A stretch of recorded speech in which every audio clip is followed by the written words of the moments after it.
नमस्कार दोस्तों। आज आपको सुनाने जा रही हूँ मालती जोशी जी की कहानी शराफत। सीट पर किसी का सामान रखा हुआ था। मैंने हौले से उसे परे सरका दिया और खिड़की के पास जमकर बैठ गई। भैया ने सूटकेस और थैला ऊपर जाली में जमा दिया और कैनवस का हैंडबैग नीचे मेरे पैरों के पास। फिर सीट पर मेरी बगल में बैठते हुए धीरे से फुसफुसाए, पर्स में रख लिया है ना? न, सूटकेस में है। मैंने धीरे से करीब करीब इशारे से जवाब दिया। उनके चेहरे पर खीज उतर आई और वे सूटकेस नीचे उतारने के लिए उठे, पर मैंने कोट को हल्का सा झटका देकर उन्हें रोक दिया। वे असहाय सी मुद्रा बनाकर बैठ गए बेचारे। दरअसल कल रात को ही इस बात पर अच्छी खासी चर्चा हो गई थी कि पिंकी के जेवरों का सेट कहाँ रखा जाए। पूरे 7 तोले की जोखिम थी। मध्यम वर्गीय नौकरी पेशा लोगों के लिए तो सचमुच बड़ी ही थी। माँ ने सुझाया था कि पर्स में ही रख लूँ, डिब्बा सूटकेस में पड़ा रहेगा। चीज़ें रुमाल में बांधकर पर्स में डाल लूँ, क्योंकि पर्स हमेशा हाथ में रहता है। पर भाभी का सुझाव था कि पर्स तो कोई भी हाथ से छीनकर भाग सकता है। रोज़ ही तो इस तरह के किस्से सुनाई पड़ते हैं। इससे तो बल्कि सूटकेस में रखना ठीक होगा, निगरानी भी रहेगी और किसी को शक भी नहीं होगा। अंत में यही तय हुआ था। भैया को उस समय भी यह व्यवस्था पसंद नहीं आई थी। घर पर पता चलता तो वह तूफान मचा देते, पर बस स्टैंड का ख्याल कर चुप बने रहे। मम्मी, चाय लेंगी? कुणाल ने खिड़की के पास आकर पूछा। ना बेटे, बस 2-4 पान लगवा दे और एक आध अच्छी सी मैगजीन मेरे लायक हो तो ला दे। तार कर देते तो ठीक था।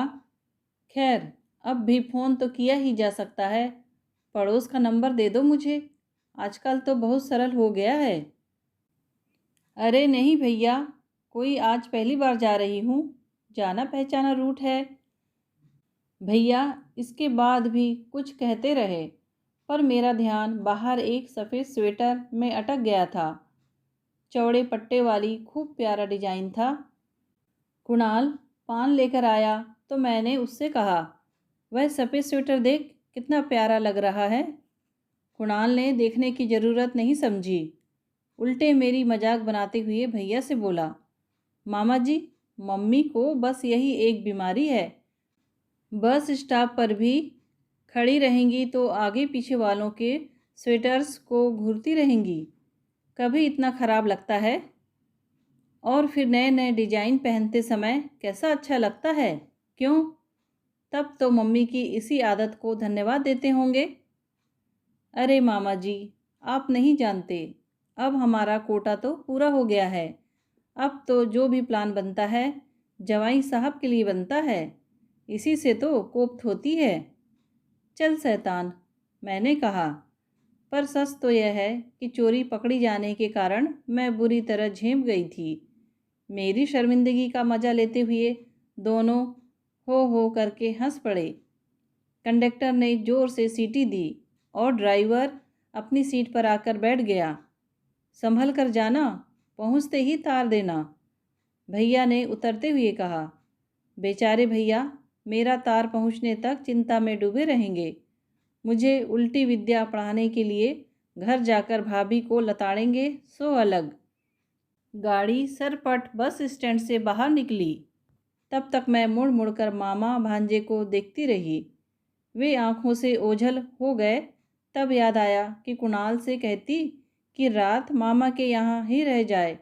गुड़िया को रात थोड़ा टेम्परेचर था। कुणाल पूरा डॉक्टर ना सही, पर उसके रहने से भाभी को सहारा हो जाएगा। भैया के हिस्से की खीर दूध वाली अलमारी में रखी थी।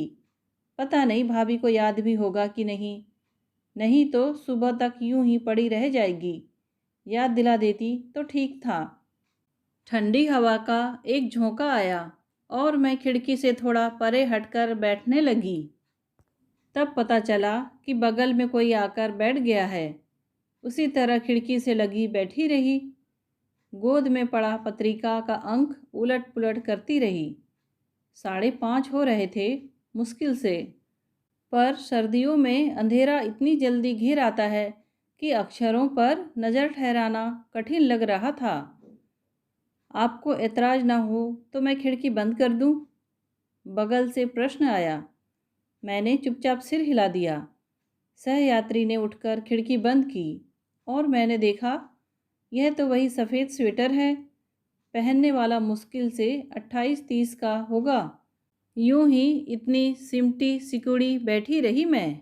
यह तो कुणाल के छोटे मामा जी जितना भी नहीं है। अब ठीक से बैठकर मैं स्वेटर की बुनाई देखने लगी। सादा ही, पर बड़ा सुंदर संयोजन था। 2 उल्टे, 6 सीधे, फिर 2 उल्टे। इसके बाद शायद बीच से धागा उठाकर या कहाँ जाएंगी आप? जी, भोपाल, मैंने हड़बड़ाकर उत्तर दिया। इसने मुझे स्वेटर को घूरते हुए पकड़ तो नहीं लिया? अपनी घबराहट छिपाने के लिए मैंने भी शिष्टाचार निभाया। आप कहाँ जाएंगे? बैरागढ़। और फिर देवास आ गया। चाय लेंगी आप? जी नहीं, अभी खाना खाकर चली हूँ। मैंने एक सीधा सा झूठ बोल दिया। उसके नीचे उतरते ही कागज़ खोलकर चुपके से एक पान खा लिया। कब से इच्छा हो रही थी, पर बड़े भैया के सामने हिम्मत नहीं पड़ती। वे बेचारे कुछ कहते नहीं, पर संकोच हो ही जाता है। पान खाकर मैंने कुछ पढ़ने की कोशिश की, पर बेकार था। छुटपुटा खूब गाढ़ा हो चला था। पत्रिका हैंडबैग में डालकर मैंने अपनी शॉल निकाल ली, एक नज़र सूटकेस की ओर डाली और अच्छे से ओढ़ आड़ कर बैठ गई। आजकल खाली बैठते ही मेरे दिमाग में किरण की शादी घूमने लगती है। एक बहुत विशाल आयोजन की कल्पना मेरे मन में है और उसे इतनी बार दोहरा चुकी हूँ कि रट सी गई है। फिर भी मोह छूटता ही नहीं। इन्हें ये सारी बातें ज़रा अच्छी नहीं लगती। होगा भाई, देखा जाएगा, कहकर सारे मामले को रफा दफा कर देते हैं। शौक तो जैसे सारा मुझे ही है, इन्हें तो बस काम निपटाना है। पता नहीं पुरुष इतने व्यवहारिक क्यों होते हैं। ये तो इतनी जल्दी शादी करने के पक्ष में भी नहीं थे। मैंने ही जिद की थी। बीए एमए तो बाद में भी होता रहेगा, पर इतना अच्छा रिश्ता बार बार थोड़े ही मिलता है। फिर माँ बूढ़ी हो चली है, एकाध शादी तो उनके सामने हो। बस अचकचा कर रुकी और मैं एकदम अपनी तंद्रा सी जाग पड़ी। आष्टा आ गया या अभी सोन कक्ष ही है? कुछ भी नहीं है, पहिया बैठ गया है। हे भगवान, मैंने एक सांस ली और मायूस होकर अंधेरे को घूरने लगी। सभी पुरुष यात्री नीचे उतर गए थे और राज्य परिवहन को जी भरकर गालियां सुना रहे थे। सारी बातों को स्थित प्रज्ञ भाव से सुनते हुए ड्राइवर कंडक्टर अपना काम कर रहे थे। मुश्किल से आधा घंटा लगा होगा, पर लगा कि जैसे युग बीत गया हो। बस के स्टार्ट होते ही सबने चैन की सांस ली और ईश्वर को धन्यवाद दिया। बस खड़ी थी तब पता नहीं चला, पर अब हवा में बढ़ती ठंडक का एहसास होने लगा। पिछले सब स्टॉप पर चाय न पीने का मुझे दुख हो रहा था। अगले स्टॉप पर जब मेरे हमसफ़र ने चाय के लिए पूछा तो मैंने आनाकानी नहीं की। पान लेंगे? चाय पीने के बाद मैंने शिष्टाचार निभाया। आप देंगी तो ले लेंगे, उसने कहा। कहने का ढंग जरा अजीब सा था, पर मुझे ज़्यादा सोचने का अवकाश नहीं मिला। क्योंकि आपकी इजाज़त हो तो मैं सिगरेट पी लूँ? उसने फिल्मी अंदाज में पूछा। आपका स्वेटर बहुत अच्छा है, मैंने उसके अंदाज को नज़रअंदाज करते हुए कहा। भोपाल में कहाँ रहती हैं आप? अरेरा कॉलोनी। आदतन मेरे मुंह से फिसल पड़ा। फिर बैठी पछताती रही कि इस तरह पता ठिकाना बता देना अक्लमंदी नहीं है। मेरी कुछ देर पहले वाली निश्चिंतता समाप्त हो गई थी। वह जिस तरह आराम से फैलकर बैठ गया था, वह मुझे अच्छा नहीं लग रहा था। पहला ज़माना सचमुच अच्छा था। इस तरह बेतकल्लुफ़ होकर कोई महिलाओं के साथ बैठ नहीं पाता था। अच्छी आज़ादी मिली है और मानो समान अधिकार। मैं पता नहीं किस पर भुनभुनाती रही। सीट की पीठ पर पसरा उसका हाथ मेरे बालों में उलझता सा लगा। मैंने थोड़ा सिमट कर अपना जूड़ा ठीक करते हुए कहा, वैसे घर तो भोपाल में है, पर मैं अक्सर इंदौर में ही रहती हूँ। लड़का मेडिकल में पढ़ रहा है, अभी गाड़ी पर छोड़ने आया था, आपने देखा होगा। जैसी कि मुझे आशा थी, वह एकदम संभल कर बैठ गया। फिर बोला, आपका इतना बड़ा लड़का है, विश्वास नहीं होता। लड़की तो उससे भी बड़ी है। मैंने फिर एक झूठ बोला।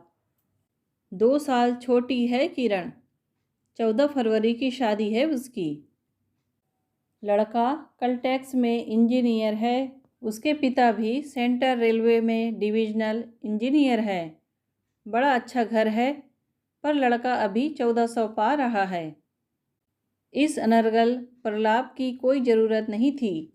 मैं सिर्फ अपनी बुजुर्गियत उस पर जताना चाह रही थी। वह सिर्फ मुझे घूरता रहा। मेरे चुप होते ही बोला, क्या आपकी शादी बहुत छोटे में हो गई थी? लगता ही नहीं आपके इतने बड़े बड़े बच्चे होंगे। बात मेरे लिए नई नहीं है, अब तो सुनते सुनते आदत सी हो गई है। कुणाल को अक्सर लोग मेरा देवर समझ लेते हैं, और किरण भी बेटी नहीं, छोटी बहन लगती है। हर बार यह बात एक सुखद अनुभूति दे जाती है। अपनी उम्र से कम दिखने का नारी सुलभ मोह मुझ में भी है, पर इस समय तो यह प्रशंसा घबराहट उत्पन्न कर रही थी। अपनी बदहवासी को छिपाने के लिए मैं धुआंधार बोलती चली गई। घर गृहस्थी से शुरू करके मैं आपातकाल, छात्र आंदोलन, आंध्र का तूफान, नई फिल्में, सभी विषयों को अपनी लपेट में लेती गई। मैं उसे अच्छी तरह समझा देना चाहती थी कि मैं एक प्रबुद्ध प्रौढ़ गृहिणी हूँ। वह हाँ हूँ करता हुआ सुनता रहा, मुस्कुराता रहा। मुझे लगा कि मैंने किला फतह कर लिया है। बैरागढ़ आया, हमारी मंजिल तो आ गई, उसने अस्फुट स्वर में कहा। मुझे लगा वह बेवजह मेरे कानों के पास मुँह ले आया है। थैंक्स फॉर कंपनी, मैंने सपाट स्वर में जवाब दिया। वह उठा और सूटकेस उठाने के बहाने नीचे झुका, फिर फुसफुसाया, एक बार हाथ तो मिलाया होता। क्या? सन्ने रह गई मैं। घबराहट के मारे मेरा कलेजा मुंह को आ गया। इच्छा हुई कि खींचकर एक तमाचा जड़ दूं, पर भरी बस में तमाशा करने की हिम्मत नहीं हुई। और कौन विश्वास करता? आधुनिक परिधान में सजा संवरा यह शालीन युवक, और वह भी इतना सा। भैये, जरा उम्र का लिहाज तो किया करो, मैंने कहना चाहा, पर आवाज़ गले में फंस कर रह गई। तब तक बस चल पड़ी थी और वह उतर गया था। मेरे हाथ पांव बुरी तरह कांप रहे थे। शर्म के मारे मैंने अपना मुंह शॉल से ढक लिया था। मुझे जैसे विश्वास हो गया था कि आगे पीछे बैठे लोगों ने सब कुछ सुन लिया है और वे लोग मुझे घूर रहे हैं। रॉयल मार्केट पर आधी बस खाली हो गई थी। स्टैंड पर उतरने वालों ने भी अपना सामान समेटना शुरू कर दिया था। मुझे ना अपने सूटकेस का होश था, जिसमें किरण के गहने थे, ना हैंडबैग का, जिसमें 5 चांदी के और 70 स्टील के गिलास रखे हुए थे। एकदम फत्तर हो गई थी मैं। नीचे उतरी तब रात के 10:30 बज रहे थे। इच्छा हुई कि इन्हें फ़ोन करके बुला लूं, पर इतनी रात गए मिश्रा जी को कष्ट देना अच्छा नहीं लगा। वे तो इन्हें बुला भी देंगे, पर कल मिसेस मिश्रा अड़ोस पड़ोस में यह गाथा सुनाती फिरेगी, और ये भी तो कम नहीं है। आएंगे ज़रूर, पर आते ही बरस पड़ेंगे, और फिर स्कूटर पर इतना सारा सामान कैसे जाएगा? रिक्शा तो फिर भी करना पड़ेगा, इनका पेट्रोल भी जलेगा, टैक्सी के पैसे लगेंगे, सो अलग। इतना गुस्सा आया माँ पर। बड़ी पापड़ सब ही साथ बांध देने की क्या ज़रूरत थी? शादी तक पता नहीं अभी कितने चक्कर लगेंगे इंदौर के। एक एक क्षण के साथ रात गहराती जा रही थी और कुली मेरे निर्णय की प्रतीक्षा में खड़ा था। भाई साहब, उसने तीसरी बार टोका। रिक्शा में ले चलो। मैंने आखिर में निर्णय ले ही लिया। कुली ने गेट से बाहर आकर एक ऑटो को आवाज़ दी। सामान रखा और पैसे लेकर चलता बना। कहाँ जाएंगी? ड्राइवर ने पूछा। अरेरा कॉलोनी, मैंने कहा और उसने गाड़ी स्टार्ट कर दी। और तब मुझे भान हुआ कि बैठने से पहले मुझे कम से कम नंबर तो देख ही लेना था। मैंने मीटर पर पढ़ने की कोशिश की, पर अंधेरे में कुछ नज़र नहीं आया। ठंड के कारण ड्राइवर ने अपना चेहरा इस तरह ढक लिया था कि उसकी उम्र का, शख्सियत का कुछ भी अंदाज़ा नहीं लग रहा था। इससे तो अच्छा था मिसेज मिश्रा का एहसान ही ले लेती। मैंने सोचा, इनकी फटकार भी सुन लेती, पर तनाव से तो मुक्ति मिल जाती। मैंने पर्स छाती से चिपका लिया, जिसमें 150 अब भी शेष थे। सूटकेस उठाकर गोद में रख लिया और हैंडबैग पर पाँव कसकर जमा लिए। खूब चौकन्नी होकर बैठ गई मैं। हर मोड़ को बहुत ध्यान से देखती जा रही थी। लेडी हॉस्पिटल का चढ़ाव चढ़ते चढ़ते इतनी ईजी से मुड़ी ऑटो कि मैं गिरते गिरते बची। उस तरह बैठने से पीठ में भी दर्द होने लगा था। कुछ देर को आराम से टिककर बैठ गई, पर मन को चैन नहीं था। वापस पहले वाली पोज ले ली। जाड़े की रात 11 बजे सड़क पर अजब सन्नाटा था। दिन भर की चहल पहल का, गहमा गहमी का कोई चिन्ह नहीं था। अरेरा कॉलोनी में मुड़ते ही उसने पूछा, किधर को साहब? अब मैं उसे सेक्टर, घर, नंबर आदि बताने लगी। गलियों की भूल भुलैया पार कर गाड़ी आखिर घर के सामने आकर खड़ी हुई और मैंने राहत की सांस ली। पहले तो मन हुआ कि नीचे उतरकर पैसे दे दूं, पर मैं कोई रिस्क नहीं लेना चाहती थी। नीचे रोशनी भी नहीं थी। मैं मीटर की मध्यम रोशनी में पैसे गिनने लगी। उसने धीरे से मेरा हैंडबैग उतारकर नीचे रख दिया। रहने दो भाई, हम उतार लेंगे। मैंने सूटकेस को मजबूती से पकड़ते हुए कहा। कोई बात नहीं बहन जी, हम घिस थोड़े ही जाएंगे। आखिरकार बड़ी पापड़ का थैला उसे उठाने दिया मैंने, और सूटकेस और पर्स लेकर मैं नीचे उतर आई। चारों ओर घुप अंधेरा था। फाटक टटोला मैंने, भीतर से ताला जड़ा हुआ था।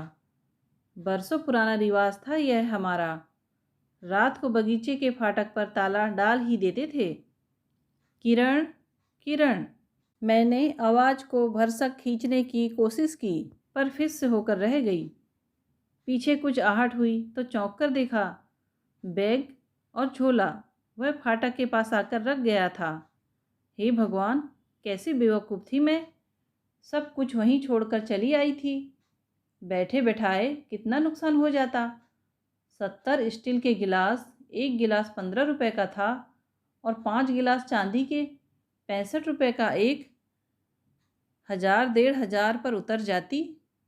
इनकी बातें सुननी पड़ती सो अलग। मैंने पीछे मुड़कर देखा। गाड़ी से पीठ टिकाए वह आराम से बीड़ी पी रहा था। पैसे दे दिए ना मैंने? धीरे से पूछ ही लिया। जी हाँ, पैसे तो मिल गए हैं। आप दरवाज़ा खुलवा लीजिए, फिर मैं चला जाऊँगा। बहुत सुनसान है यहाँ, सड़क पर बत्ती भी नहीं है। मैंने फिर आवाज़ लगाना शुरू किया। अब मैं कुणाल को पुकार रही थी।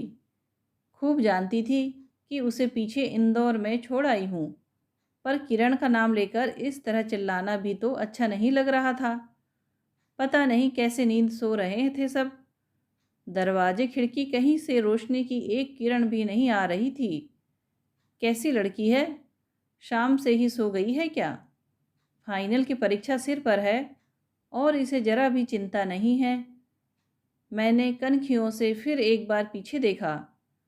वह वैसे ही खड़ा हुआ था। आप घबराइए नहीं, मैं खड़ा हूँ यहाँ, उसने आश्वस्त किया। और सचमुच उसके वहाँ होने से मेरी कुछ हिम्मत बनी हुई थी। जब मैं दो एक बार और आवाज़ें लगा चुकी तो वह भी पास आ गया और बाबूजी की गुहार लगाने लगा। दो एक बार पुकारने के बाद उसने पूछा, पीछे का दरवाज़ा नहीं है कोई? वहाँ से देख लेते हैं। पीछे का दरवाज़ा है क्यों नहीं, पर क्या तुम्हें बताने के लिए है? और सारा सामान तुम्हारे भरोसे छोड़कर पीछे चली जाऊं? ऐसी बेवकूफ़ नहीं हूँ। गाड़ी का नंबर देखना उतरते वक्त भी याद न रहा। लापरवाही की हद है कि नहीं। इतनी हताश हो गई मैं कि नीचे से एक कंकड़ उठाकर बेडरूम की खिड़की पर दे मारा।